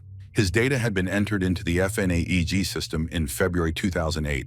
He had been driving without a license, and when stopped by the police, he decided it was wiser to try to run over an officer than just pay the fine. He spent a month in jail, his DNA was added to the database, and now it matched the DNA from Jeanette's case. Adriano was already known to the police as a resident of the City of Musicians neighborhood. He had been summoned several times to provide DNA samples, but never showed up. However, it would be wrong to think that luck smiled on the police. Otherwise, the officers would never have found the suspect. Although officers cannot force suspects to provide DNA, the police have the ability to collect biological material left outside the body. For example, they might offer a suspect a glass of water and then collect saliva samples from the glass, or find a cigarette butt thrown into a trash bin by the suspect. Although this was an incredibly hard and painstaking task, the police managed to obtain 114 out of 120 DNA samples from men living alone in that residential area by one method or another. Only 6 remained, and they would have inevitably found Adriano anyway, who would have been the last on their list. What did they find out about Adriano Araujo da Silva? Adriano was born in Brazil. His mother was a young girl who had an affair with a married man. The man's wife gave birth to a son around the same time as the mistress. However, the mistress did not tell the man about Adriano, and the boy grew up away from his parents on a farm for 5 years. Later, she finally decided to inform the lover about Adriano. The man took the boy from the farm, forged Brazilian documents for Adriano, and presented him as the twin brother of the son born to his lawful wife. Then the man separated from his wife and moved to French Guiana with his son. Although he initially developed some paternal feelings, taking care of the boy was difficult for him. The boy practically lived on the streets of the city, fed by the mother of his friend Pauline. Finally, Pauline asked the boy's father for permission to officially adopt him. The father was only glad to get rid of his son. In 1998, now a grown man and a French citizen, Adriano came to France without any problems. He had only completed 4 years of school, but was strong, which helped him get a job in a freight transportation company. Adriano changed many jobs, tried to start a small repair services business, but ended up unemployed again. However, he was popular with women. By 2009, he had 3 children from 2 women, but lived with neither of them. He lived with his new girlfriend, Joan. Detectives spoke with 2 previous girlfriends and learned that Adriano could be simply charming, kind, sensitive, gentle, and tender. But in an instant, he could lose his temper due to jealousy and beat his girlfriends badly. Moreover, he sincerely believed he was punishing them because they deserved it. Adriano was arrested on February 17, 2009. A search of his apartment yielded nothing, and Adriano calmly stated that he had heard about the murder and received summonses but did not appear because he was not involved. He claimed there was a laboratory error and that the DNA was not his. The detectives patiently explained to him that the DNA was a serious issue and that he needed to provide an explanation. Then Adriano said he had seen Jeanette on the evening of December 31st in Le Moreau when some young men attacked her. He rushed to help her, but since she was scared, she mistook him for one of the attackers and scratched him. The police, of course, did not believe this story. Investigators received new results from the laboratory. The DNA from hairs found in a sleeping bag, which could not be analyzed 8 years earlier, also belonged to Adriano. He faced up to 30 years in prison for the murder, but could be released earlier on parole if he started cooperating with the investigation. He needed to explain himself, and he understood that. Finally, he promised to tell everything, but first wanted to talk to his girlfriend Joan. It seemed Adriano needed forgiveness from the only person he loved. The police reluctantly agreed. Adriano called Joan, told her he loved her, apologized, and said he would go to prison because he had killed a girl. He asked Joan to wait for him. After that, Adriano confessed to Jeanette's murder, or rather, he told his version of the events of that night. He said he was walking along the Champs-Élysées in the center of Paris when he noticed Jeanette. They talked, and she explained the situation she was in. Adriano offered her to spend the night at his place. She agreed. As soon as they got to his home, they made love. Adriano wanted to repeat this pleasant experience, but Jeanette was against it. She said no and wanted to leave. In response, Adriano hit her with an iron rod. Jeanette started screaming, and Adriano had to silence her at any cost. He sat on top of her, wrapped his arms around her neck, and the louder she screamed, the harder he strangled her until she lost consciousness. Then he wrapped an extension cord around her neck and continued strangling. Soon Jeanette was dead. After spending several hours next to the body, he decided to get rid of it. Adriano dressed Jeanette in his clothes, put her in a sleeping bag, and simply threw it out the window. This also explained why the victim's liver was damaged but not bleeding. Then Adriano realized that the body lying under his window would lead the police directly to him. So he went down and dragged the sleeping bag to the parking lot, where it was later found by some boys. The police accepted his confession, although they were sure it was not the whole truth. According to the medical examiner, Jeanette had not engaged in intimate relations before her death because she was menstruating and using a tampon. But part of the story was probably true. The killer met Jeanette in the very heart of Paris. Although it was assumed she was going to her friend Elise's parents, it is possible she changed her mind or was just about to do so when Adriano noticed her. Lonely, cold, desperate, she certainly stood out against the crowd celebrating the new year, and the gaze of a predator like Adriano could not fail to notice her. As his former girlfriend said, he could seem kind and gentle, and it was easy for him to convince Jeanette that he wished her well. They went to his home, where Adriano started to make advances. She explained that he should not expect intimacy. Any other guy would have accepted the refusal calmly, But, as a psychologist later explained, Adriano always had difficulty communicating with girls and not thinking that they might leave him. This fear had haunted him since childhood, and when Jeanette refused and pushed him away, it became a catalyst that made him attack her. The trial began on January 3, 2012. Jeanette's sisters and brother attended the court, but her parents were unable to come to France due to poor health. They all hoped that Adriano would show respect for the deceased, apologize, and tell the whole truth. These hopes were not fulfilled. The man declared he was innocent and claimed his confession was coerced. Now he stated that after making love with Jeanette at his home, they had an argument and he kicked her out. Therefore, she must have met her killer after leaving him. Knowing that no one would believe his story and that his fate was practically sealed, he should have shown more respect to the family of the deceased. But instead, he caused them even more pain. On the last day of the trial, he delivered a shocking monologue, claiming he met Jeanette in a subway car where she seduced him and that they made love right there in the train's bathroom. He shared details worthy of an adult film using vulgar language. Even his lawyer was horrified. In the end, he was sentenced to 30 years in prison, but could have been eligible for parole after 20 years. The man did not accept the verdict. He appealed, but only succeeded in having the parole possibility revoked. He will be 63 years old when he sees freedom again. A series of misfortunes and overwhelming bad luck, that's how one could describe the last hours of Jeanette O'Keeffe's life before her worst nightmare, the encounter with her killer. A young woman full of hopes and plans was crushed by the city she loved. The streets she once walked with a beating heart became the place where she took her last steps, alone and very vulnerable, an ideal victim for a predator's keen gaze.